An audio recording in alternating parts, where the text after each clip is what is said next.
Kailangan mo ng matinding pasensya. Oo, tama ang narinig mo. Ang maliliit na pagbabago, kung pinagsasama-sama, malaki ang magiging impact nito para sa iyong pagkatao.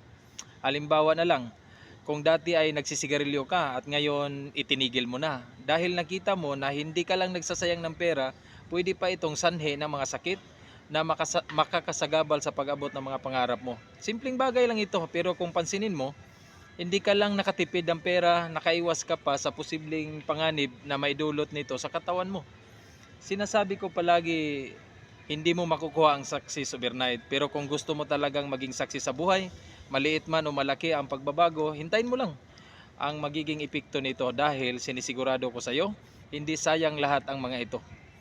Number 4, kailangan mo ng lakas ng loob. Oo, alam nating lahat na hindi nawawala ang takot at pangamba sa tuwing may mga nangyayaring hindi maganda